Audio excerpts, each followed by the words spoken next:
Bonsoir. De nouvelles réformes dans le domaine des voitures de transport avec chauffeurs VTC. De quoi s'agit-il? À quoi répondent ces réformes du secteur? Eh bien, on va en débattre tout à l'heure. L'impact socio-économique de la cybercriminalité en Côte d'Ivoire, eh bien, c'est ce dont il sera question. En deuxième partie d'émission, pour en parler, nous serons en compagnie de Franck Kiei, il est consultant en cybersécurité. Analyse pertinente, débat constructif.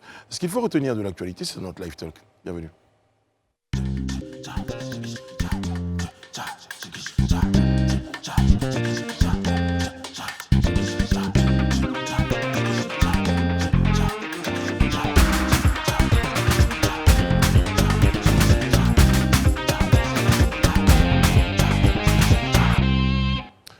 Oui, on est très heureux d'être en votre compagnie. C'est une nouvelle semaine qu'on entame avec beaucoup de pêche, avec beaucoup de punch, avec beaucoup de dynamisme, avec beaucoup d'amour. Et oui, nous sommes lundi. Bienvenue à ceux qui nous rejoignent dans le Live Talk, qui rejoignent Live TV, la grande famille de Live TV qui s'agrandit chaque jour et ça nous fait énormément plaisir. Et puis si vous êtes là depuis le début, on vous dit merci d'être là, merci d'être fidèle, merci de choisir le programme de Live TV. Bonsoir Ariana, comment allez-vous? Bonsoir Brice, ça va bien très bien et toi? Super. Très bien. Et le tien? Super. Bonsoir Madame Bleu, comment allez-vous? Oui, très bien Brice, et toi-même? Bien. Votre week-end? Très bien. Très bien. Monsieur Lissé Polo-Beu, comment allez-vous? Très bien, Brice. Bien votre week-end? Très bien. Je profite en tout cas pour saluer encore et pour rendre hommage au personnel de l'hôtel président de Yamsoukro qui m'a accueilli durant ce week-end. Voilà. Ils ont été à mes petits soins et je veux leur dire merci. Très bien. C'est la version accélérée du Live Weekend? Comment ça? Du Live Talk. Exactement. Du Live Talk. Exactement. Très bien, ok. Merci Élisée, merci beaucoup. Bon, on va pas tuer petit débat, vous voulez bien? Absolument. C'est parti. Oui.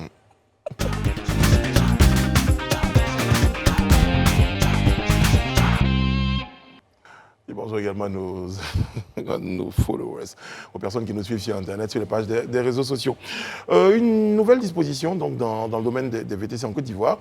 Qu'est-ce qui va changer dans ce secteur des transports? Et bien on en parle maintenant autour de cette table. Il y a un décret, Madame Bleu, un décret qui a été pris. Un décret qui a été pris depuis le 15 décembre 2021. Et ce décret porte le numéro 2021-860. Et il porte sur la réglementation des transports publics particuliers de personnes. Donc, c'est dans un communiqué diffusé sur la page Facebook du ministère des Transports par l'autorité de régulation du transport intérieur qu'on a appris la nouvelle. Et ensuite, on a eu également l'entièreté de cette disposition, de ce décret. Donc, qui stipule que les activités de mise en relation des usagers avec les conducteurs ou transporteurs, les entités de soutien d'un réseau numérique et réseau numérique de réservation, covoiturage et d'autres services de transport sont soumis maintenant à certaines dispositions, dont un agrément d'une durée de 5 ans et pour lequel il faut débourser 20 millions de francs CFA. Voilà. Donc, c'est une partie de ces dispositions qui ont fait un peu le buzz sur les réseaux sociaux, qui ont suscité beaucoup de réactions d'entrepreneurs qui sont soit dans le domaine du transport ou pas, qui ont voulu comprendre pourquoi cette loi est maintenant mise en vigueur. Ils se sont plaints également du fait que peut-être que cette loi va freiner l'élan d'autres entrepreneurs qui souhaitent se lancer dans le secteur des transports de VTC. Donc voilà, le décor est planté. C'est bien quand même de rappeler un contexte qui se prêtait justement à la prise de ce décret. C'était ce qu'on avait suivi même sur ce plateau, donc c'était les plaintes qu'avaient posées ou les problématiques qu'avaient soulevées donc les chauffeurs, les conducteurs de taxis qu'on connaît comme étant les taxis rouges, qui se plaignaient justement d'une sorte de concurrence déloyale qu'exerçaient les VTC en raison de taxes moins élevées que les leurs, en raison de frais qui leur étaient incombés, qui n'étaient pas aussi élevés que les leurs. Donc ils estimaient en fait qu'il fallait un peu rééquilibrer la balance donc sur le marché des transports communs, j'ai envie de dire. Et donc ce décret est pris un peu pour essayer de rééquilibrer cette balance, soi-disant. Après, est-ce que les différentes mesures qui sont prises ou les différentes dispositions qui sont prises répondent vraiment à ces différentes préoccupations? C'est là où se pose la question, parce qu'on voit un peu...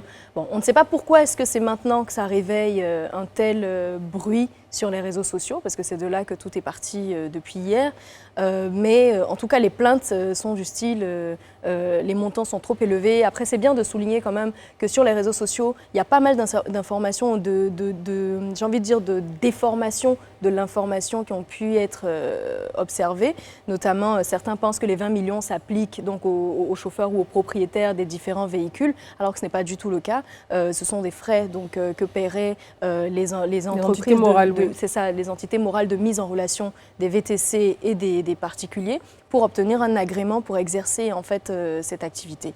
Donc après, c'est plein de choses à éclaircir et tout ça, mais il y a beaucoup de plaintes concernant ces dispositions. Et jusque-là, on se demande si ça répond vraiment à la problématique qui avait été soulevée par les conducteurs de taxi quand ils demandaient justement un rééquilibrage. Peut-être qu'eux voulaient que les taxes soient juste abaissées. En tout cas, les chauffeurs de taxi ne se sont pas prononcés. Pour préciser un tout petit peu, Mme Herrera, vous dites par exemple, pour les 20 millions, pour qu'on explique de façon très concrète, pour les 20 millions, ce sont par exemple Uber ou Yango qui paieraient les 20 millions. C'est ça. Voilà. Du moment que vous êtes une société, une entité de mise en relation de VTC et de particuliers. Et ces 20 millions, ceux qui existent, qu'on connaît, Yango et Uber. Et je crois qu'il y a un nouvel acteur qui est en train de se lancer, Itch, donc qui aura certainement aussi à payer cet agrément.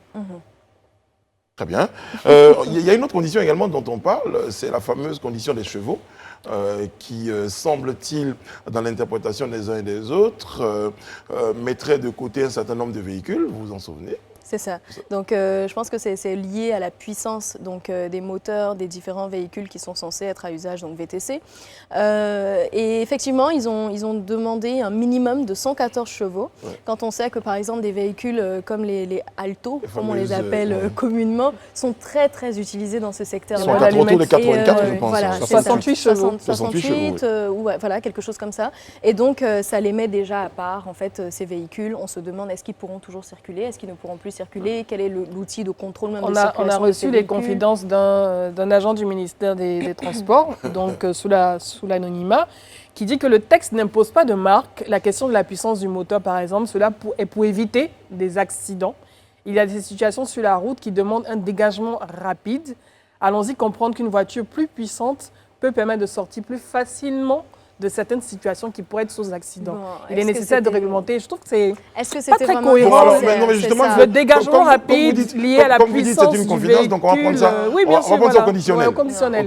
Conditionnel. Après, dans tous les cas, avec ou sans ce témoignage, on se demande si c'était vraiment nécessaire d'avoir une telle. Mais la question à se poser, est-ce que les véhicules qui ne respectent pas cette puissance recommandée de plus de 100 ne pourront pas être en circulation, voilà, ne seront plus en circulation, ne pourront pas exercer, ne pourront pas exercer. C'est la question à se poser en fait. Est-ce que la loi, le décret, il est rétroactif?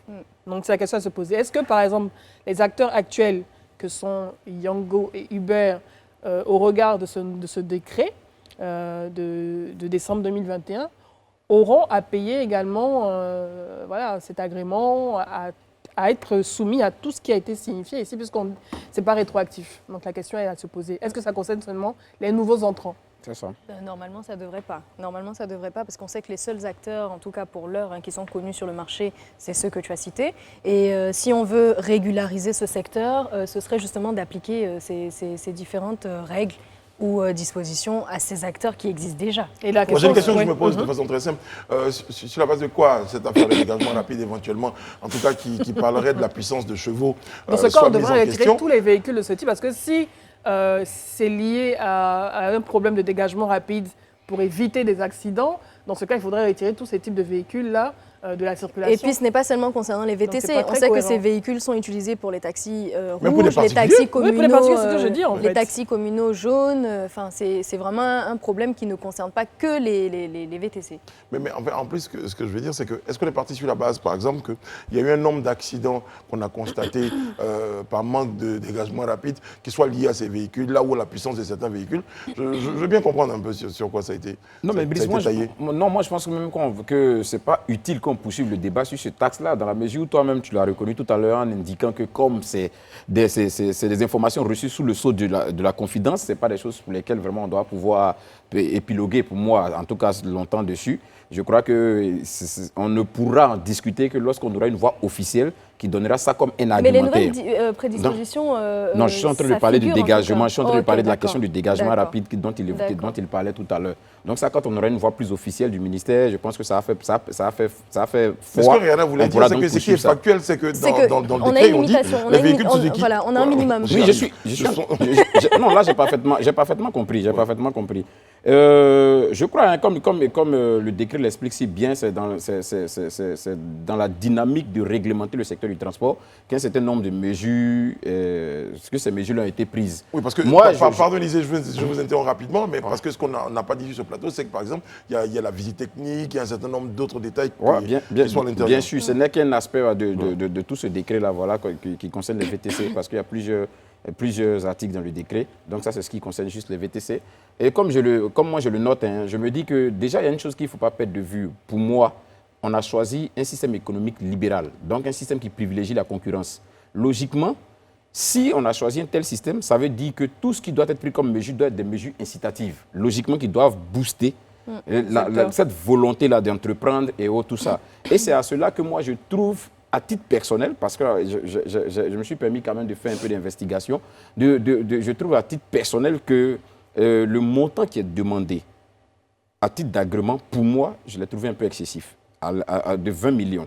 Vous savez, par exemple, aux États-Unis, dans les mêmes conditions, on demande 20 à 25 millions. Mais vous savez, par exemple, qu'à New York seul, on a pratiquement les 2 tiers de la population ivoirienne qui y réside. Donc, le pouvoir d'achat là-bas, en réalité, n'est pas le même à notre niveau. Donc, quand on essaie de faire une comparaison, j'estime pour ma part qu'on demande un peu trop. Je ne dis pas que ça n'a pas été fait peut-être sur la base d'études, je n'en sais rien. Mais pour ce que je sais déjà et pour comparer par rapport déjà au niveau de vie de là-bas et d'ici, j'estime pour ma part qu'il y a nécessité peut-être de revoir un peu le montant de l'agrément. Ça, c'est déjà la première chose que je veux faire comme observation. Maintenant, sur la question même des véhicules qu'on a décidé d'autoriser dans la circulation, bien d'autoriser à faire cette activité-là, ben, c'est le droit du gouvernement, hein, c'est le droit de l'État d'estimer que pour qu'un type de secteur puisse fonctionner comme il se doit, au regard de ce qu'on s'est assigné, qu'on ait une catégorie de véhicules pareils. Et c'est en cela que j'estime que le décret devient plus clair quand il dit que la loi n'est pas rétroactive. C'est-à-dire que ceux qui déjà ont des véhicules qui ne respectent pas ces normes, mais qui sont déjà dans la circulation, ne sont pas concernés. Ne sont pas du tout concernés. Eux, ils restent toujours dans leur circulation. C'est la même chose, par exemple, quand on a pris la loi sur la question d'importation des véhicules de moins de 5 ans. Ceux qui étaient déjà dans la circulation n'ont pas été retirés de la circulation, sont restés dans la circulation. Mais ceux qui devaient maintenant rentrer dans la circulation étaient obligés de se mettre aux normes de la nouvelle réglementation. Et je crois que ça sera la même chose pour cette fois-ci, en fait. 2 ou 3 petites réactions sur Internet. Darius Conan, on demande aux chauffeurs de rouler moins vite, on a dit que les chevaux des véhicules soient plus élevés. Selon lui, il y a une incohérence, il y a un contraste.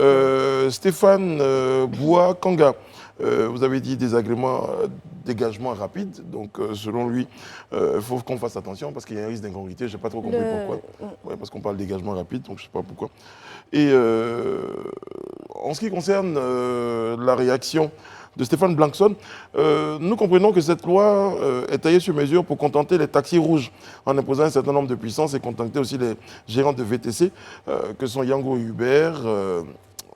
Contenter les taxis rouges, je ne pense pas. Parce que, rappelez-vous, Rihanna, il y a eu cette fameuse grève des taxis rouges qui estimait qu'au niveau des VTC, il y avait beaucoup moins. Je pense qu'ils seront contents parce que dans un des articles de ce décret, il est mentionné à l'article 42 que toute personne exécutant actuellement une activité de transport autre que les services exécutés par les taxis communaux et taxis eurokilométriques dispose d'un délai de 12 mois pour se conformer aux dispositions du présent décret.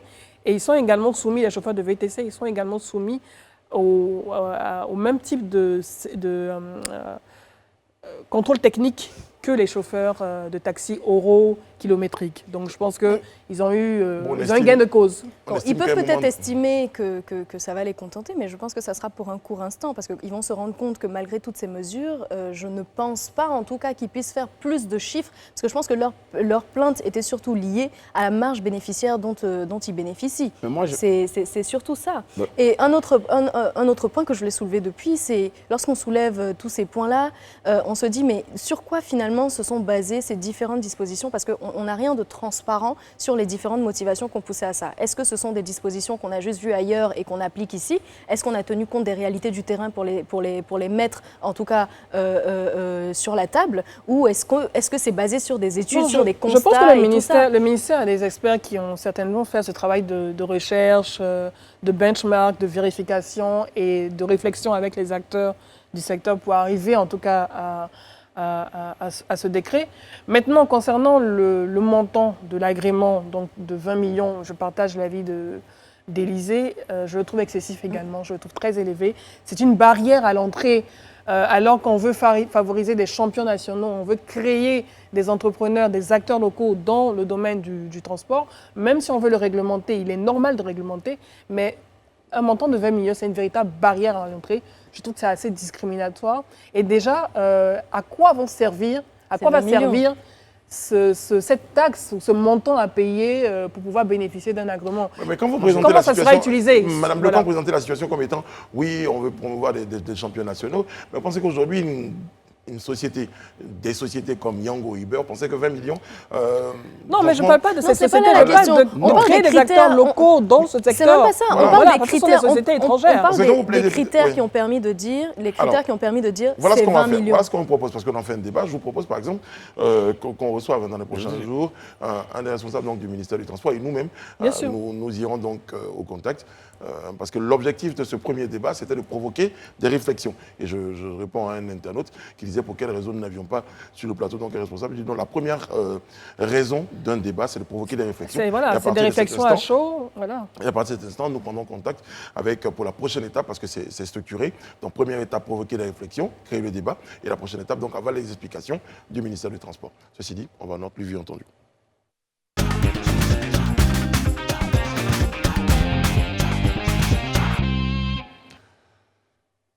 Qu'est-ce qui a retenu notre lu vu entendu dans les médias traditionnels ou sur les réseaux sociaux? Le live talk se poursuit avec, je le disais, notre lu vu et entendu.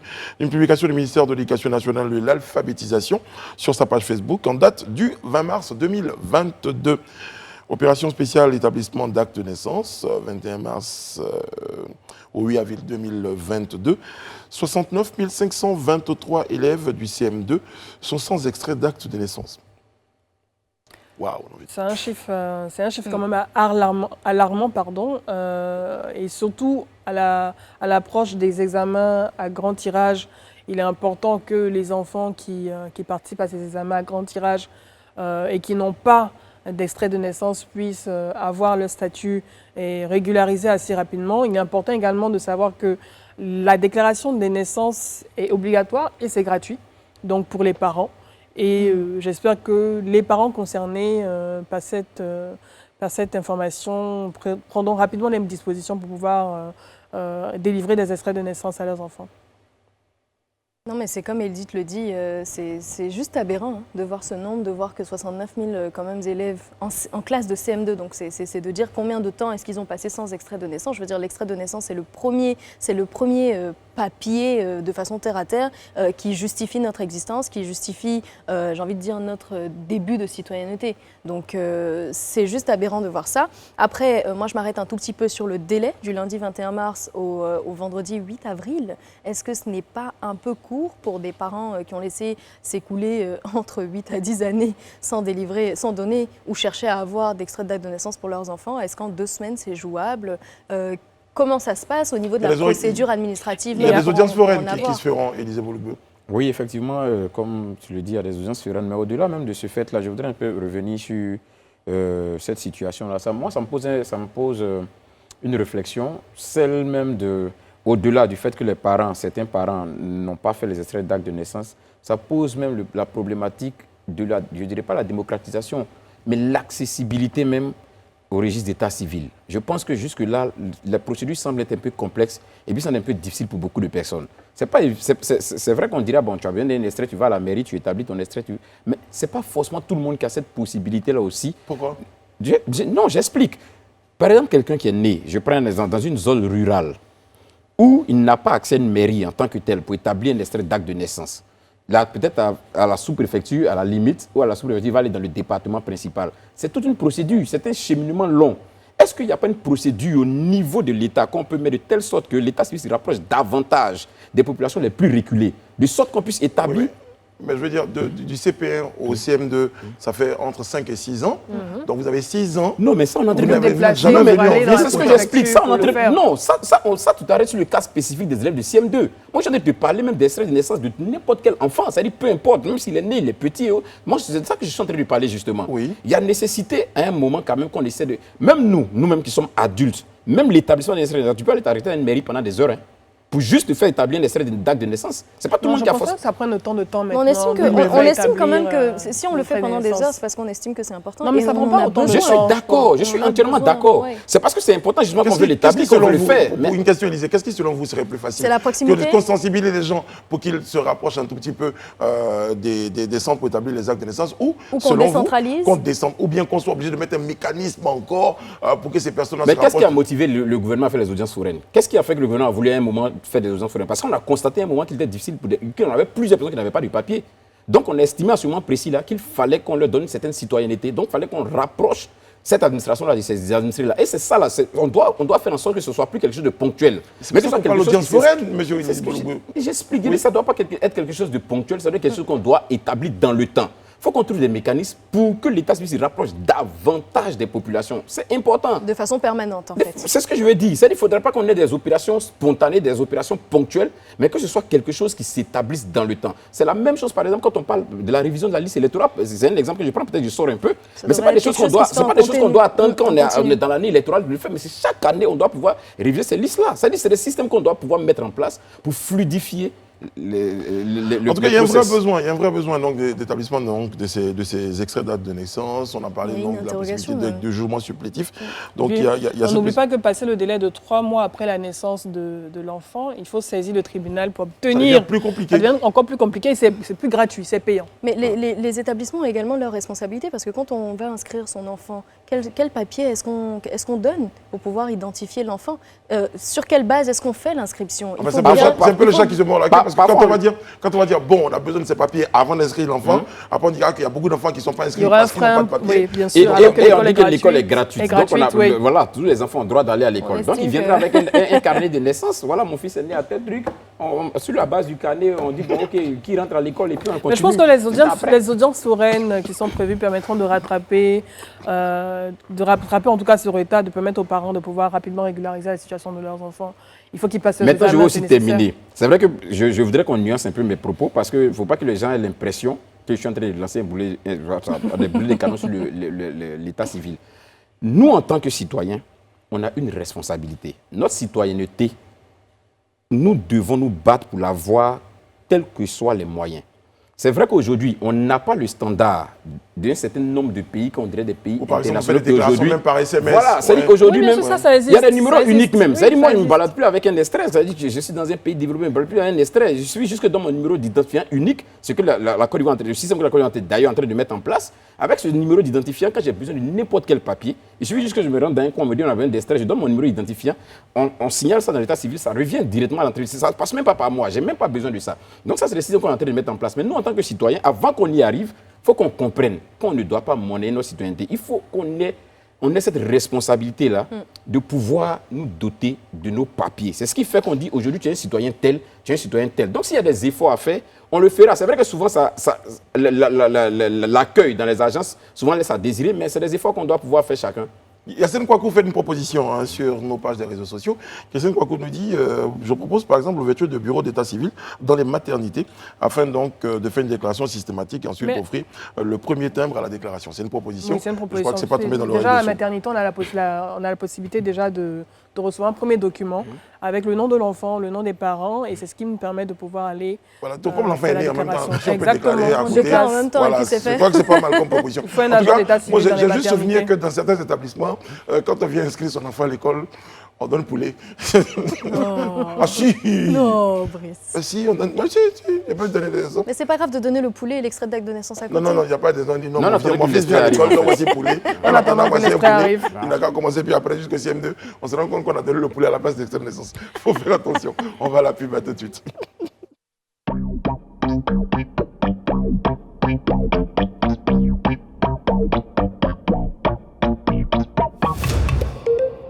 Nous sommes de retour sur le plateau du Live Talk en compagnie de notre invité. Cette fois, eh bien, nous allons parler maintenant de cybersécurité. À tout de suite.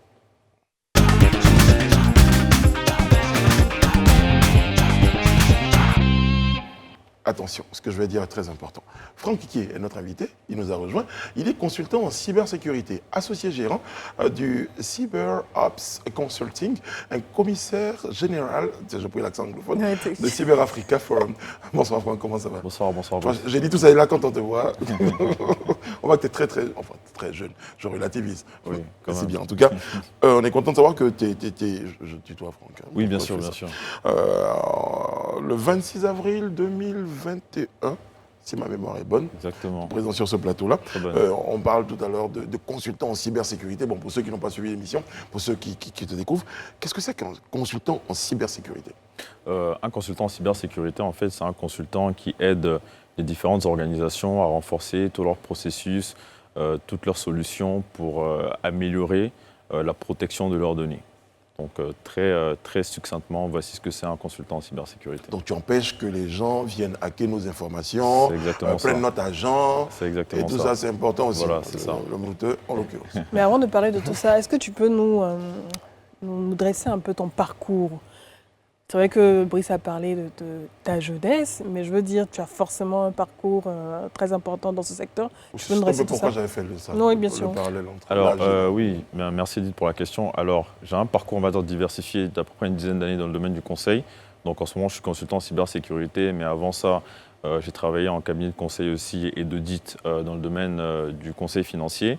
Je suis diplômé du master en cybersécurité de New York University, du MBA en intelligence économique de l'école de guerre économique de Paris et d'un Master of Arts en sécurité internationale de l'University of Warwick. Donc voilà un peu très brièvement mon expérience. On est sûr qu'on a quelqu'un qui sait de quoi il parle sur ce plateau. Exactement. Et pourquoi tu as voulu t'orienter dans ce secteur spécifiquement de la cybersécurité? Pourquoi? Alors j'ai toujours été très intéressé en fait de par mon parcours, mon histoire personnelle, par les questions de sécurité en Côte d'Ivoire et en Afrique. Et je pense qu'il a toujours été très important pour moi, d'une façon ou d'une autre, de me dire comment est-ce que je pouvais aider à rendre mon pays et même mon continent un peu plus sûr. Je pense que la cybersécurité, à travers mon métier dans le conseil financier, m'a permis justement de me rendre compte à quel point les institutions financières étaient touchées et des cibles prioritaires contre la cybercriminalité. Donc c'est de cette façon-là justement que j'ai décidé de faire cette orientation professionnelle après avoir commencé ma carrière dans le conseil. Mais du coup, quel est l'impact de cette cybercriminalité, j'ai envie de dire, sur l'économie ivoirienne, sur ces institutions? Bien sûr. Pourquoi on doit lutter contre? Aujourd'hui en Côte d'Ivoire, la plateforme de lutte contre la cybercriminalité a annoncé en décembre dernier à peu près 6 milliards de francs CFA d'impact, on va dire, du coût de la cybercriminalité en Côte d'Ivoire. L'année d'avant, au Cyber Africa Forum 2021, le ministre Roger Adom avait annoncé à peu près 20 milliards. Donc je pense qu'on est dans ces eaux-là. Ce sont des chiffres qui sont très importants, qui sont un manque à gagner pour l'économie ivoirienne. Et justement, le gouvernement ivoirien met de plus en plus les moyens et les institutions et la structure de gouvernance qui va avec pour lutter contre ce fléau. On se rappelle qu'il y a quelques années, de cela pas très longtemps, la Côte d'Ivoire était plus ou moins étiquetée zone rouge en termes de cybercriminalité.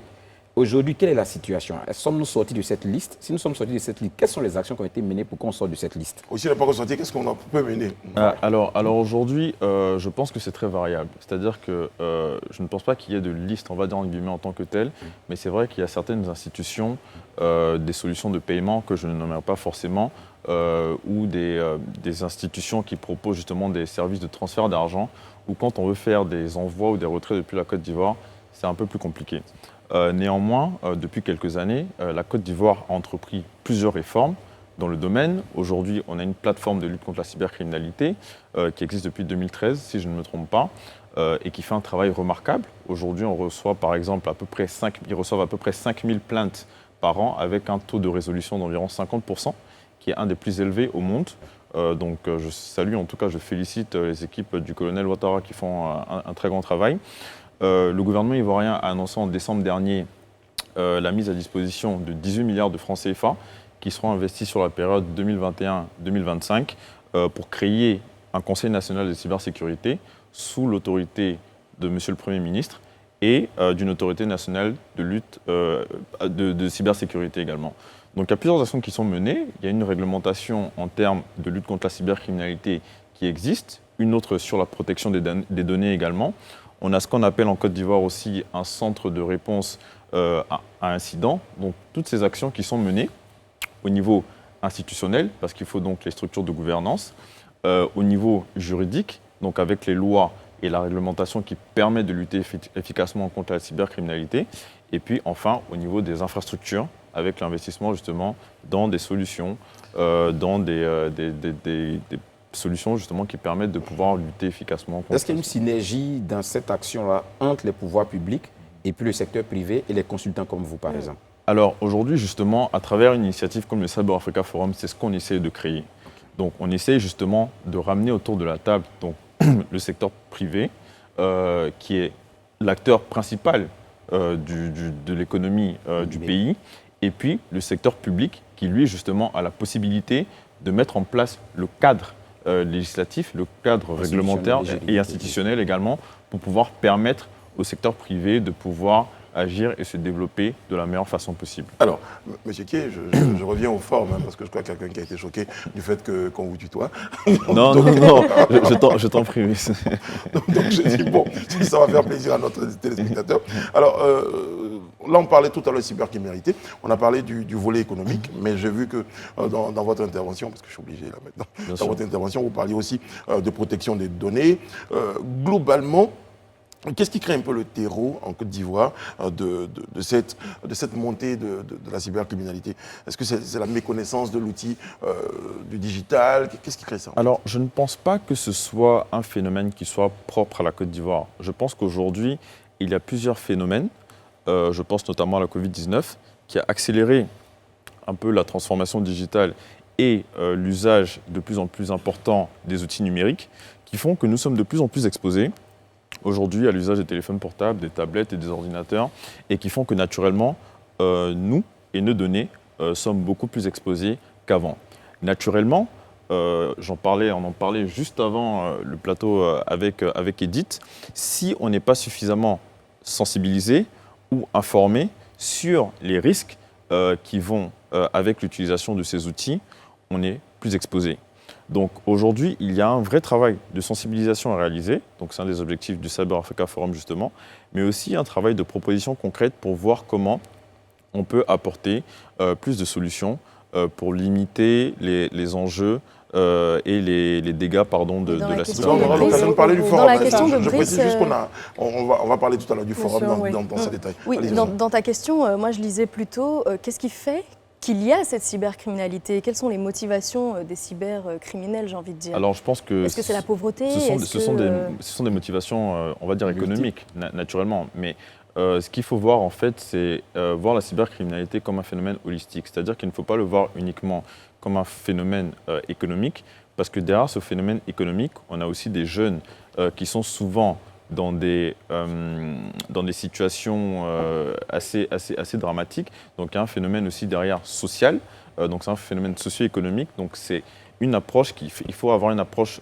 globale pour pouvoir lutter contre ce fléau. Il ne faut pas dire uniquement on lutte contre des cybercriminels, on les arrête et on les met en prison, mais il faut voir justement parce que derrière ces personnes-là, il y en a beaucoup qui sont très intelligents et dont on pourrait utiliser justement cette intelligence ou cette expérience pour la transformer et en faire quelque chose de bien.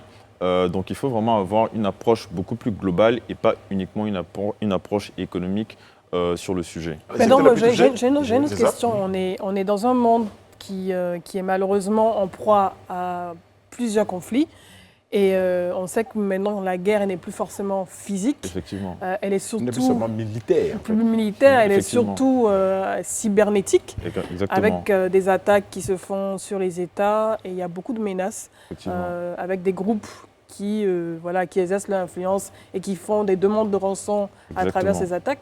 Est-ce que nos pays africains sont véritablement outillés pour se protéger contre ces cybermenaces, ces cyberattaques qui sont devenues de plus en plus fréquentes, où il y a des groupes, des lobbies qui travaillent à attaquer ces pays? Effectivement. Alors, c'est vrai qu'aujourd'hui, la guerre d'aujourd'hui et même de demain, elle est hybride. Je pense que c'est déjà le cas, on peut déjà le constater avec le conflit qu'il y a en Ukraine. Et naturellement, nos pays, que ce soit aujourd'hui ou demain, deviendront directement ou indirectement des cibles de ces groupes-là, de cybercriminels, d'APT, qui sont parfois sponsorisés par des États. Et donc vous parliez tout à l'heure du phénomène de la cybercriminalité, comment c'est organisé. Il y a des mafias aujourd'hui qui sont transfrontalières entre plusieurs Ils vont pays. jusqu'à attaquer des États. Exactement, qui le font. Aujourd'hui, nos pays commencent, ils ont les infrastructures, mais il faut qu'on aille un peu plus vite. Est-ce et qu'on a un les peu plus ressources loin. humaines pour? Alors aujourd'hui, je pense que le déficit en ressources humaines n'est pas uniquement un problème africain. Je pense que c'est un problème mondial. Aujourd'hui, on estime à 1 million le nombre de postes à pourvoir en termes de cybersécurité dans le monde. Donc il y a un vrai travail aussi de ressources humaines à faire. Je pense justement qu'à travers les différentes initiatives que nous portons, la vice-présidente de notre association CyberOps, Nathalie Kienga, a monté le premier institut sur la cybersécurité, la sécurité des infrastructures en Afrique, donc pour former localement avec des compétences locales, une formation courte, pratique, et ensuite une mise en situation très, très rapide.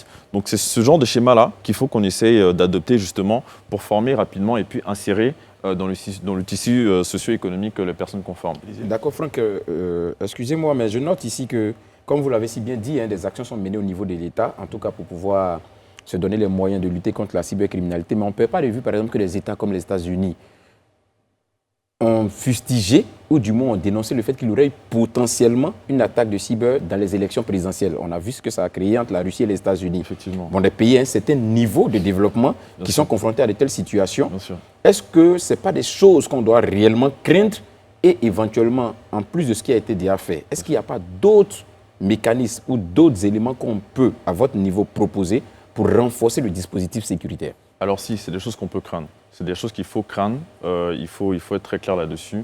Je pense qu'aujourd'hui, personne n'est épargné par ce fléau. Je pense même qu'il y a un dicton assez populaire dans le domaine qui dit qu'on sera tous plus ou moins un jour hackés, on ne sait juste pas quand en fait. Oui. Donc aujourd'hui, c'est vrai que le risque zéro n'existe pas. C'est ça. Néanmoins, je pense qu'il ne faut pas non plus être alarmiste. Il y a des méthodes qui existent, il y a des processus, il y a des infrastructures. De plus en plus d'acteurs internationaux et même africains proposent des solutions pour se protéger. C'est un peu aussi, j'ai envie de dire, la raison d'être du métier de consultant que je mène. Je viens de lancer en ce moment même mon cabinet de conseil, justement, dont vous parliez tout à l'heure, CyberOps Consulting, justement, qui a pour objectif aussi de pouvoir aider et accompagner donc les acteurs et du secteur public et du secteur privé sur leurs problématiques de cybersécurité et d'intelligence économique de façon plus globale. Vous parliez tout à l'heure de formation. Moi, j'aimerais savoir, pour les acteurs comme vous, Oui. les consultants qui aident justement à lutter contre ce phénomène, qu'en est-il de la formation continue? Parce que j'imagine que les différentes méthodes de cybercriminalité évoluent au fil du temps. Comment est-ce qu'on se met à jour continuellement pour être sûr d'efficacement lutter contre ce phénomène? Alors, je veux dire, comment on forme aussi? Ça s'appelle un petit groupe ici, mais comment on forme les personnes être comme vous, frère? Effectivement. Alors, je pense que pour rester à jour, il y a plusieurs façons. La première façon, c'est la mise en situation. Donc aujourd'hui, en tant que consultant, le fait d'être confronté de façon permanente et récurrente aux différents types de menaces, aux différentes problématiques que nos clients peuvent rencontrer, permettent justement de rester à jour et de savoir quelles sont les menaces aujourd'hui actuelles. La deuxième façon, c'est toujours de se former soi-même à travers différentes certifications qu'on peut passer. Donc la norme ISO, notamment 27000, il y en a plusieurs, mais permettent justement de se former à la sécurité des systèmes d'information. Donc on peut reprendre ces formations, ces certifications-là. Il y en a d'autres également qui existent. Donc ce sont plusieurs moyens justement de rester à jour et de savoir ce qui se passe. De toute façon, il y a une course avec les... Oui, ça évolue à chaque fois. Exactement. C'est comme un virus qui mute à chaque fois. C'est exactement ça. Et donc, il faut le vaccin à chaque fois aussi. Outre l'antivirus. Voilà. Ou autre d'ailleurs, pas forcément le vaccin. Là, c'est vrai qu'on parle beaucoup plus d'aspects macro, donc entreprise, État.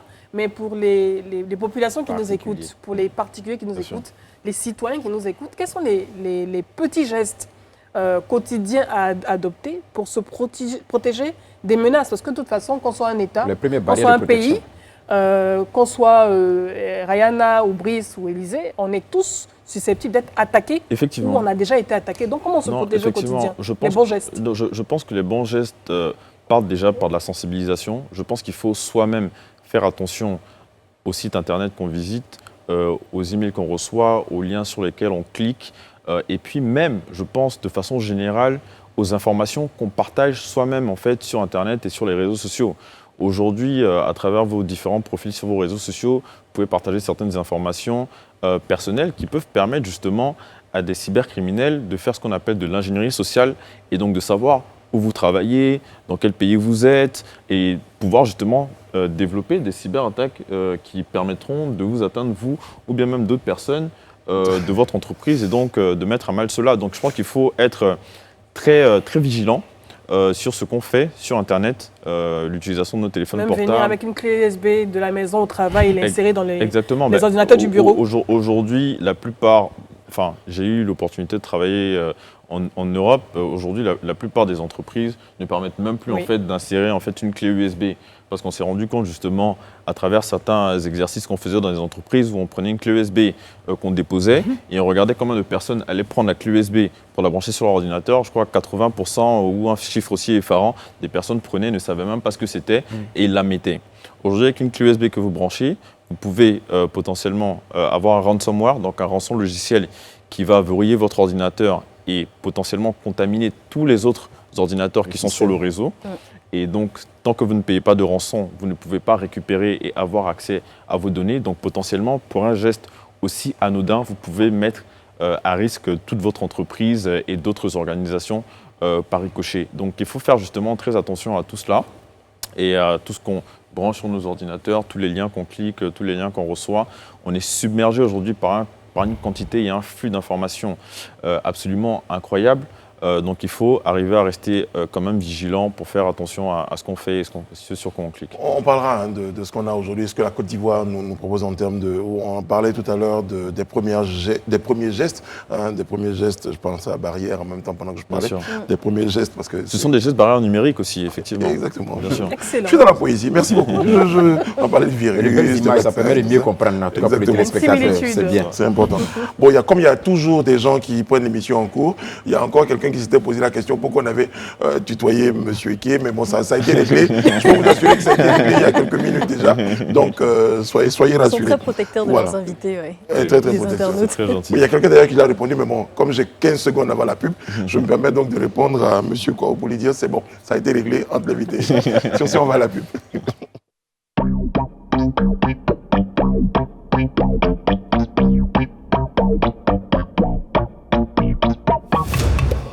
Nous sommes de retour sur le plateau du Live Talk pour la deuxième et dernière partie de notre entretien avec notre invité ce soir. Monsieur Franck Kié est en notre compagnie, il est consultant en cybersécurité, associé gérant du CyberOps Consulting. Monsieur Kié, on va le dire comme ça. Vous organisez donc ce fameux forum. Ouais. Est-ce qu'on peut présenter un tout petit peu à nos téléspectateurs Le Cyber Africa Forum. Exactement. Exactement. En quoi ça consiste? Alors, le Cyber Africa Forum, c'est aujourd'hui l'événement de référence sur la cybersécurité et la confiance numérique et la donnée en Afrique. La deuxième édition? La deuxième édition. Donc, la première édition a eu lieu l'année dernière, en juin dernier, à Abidjan. Et donc, nous sommes sur notre deuxième édition, qui est placée sous le haut parrainage de son Excellence M. Patrick Achille, le Premier ministre de la Côte d'Ivoire, que je tiens à remercier d'ailleurs pour son accompagnement et son soutien.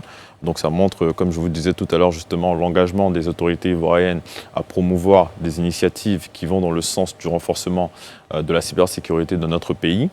Nous sommes en partenariat également avec Jeune Afrique Media Group pour cette édition, donc le groupe africain qui organise le CEO Forum et qui nous accompagne également sur cette édition-là.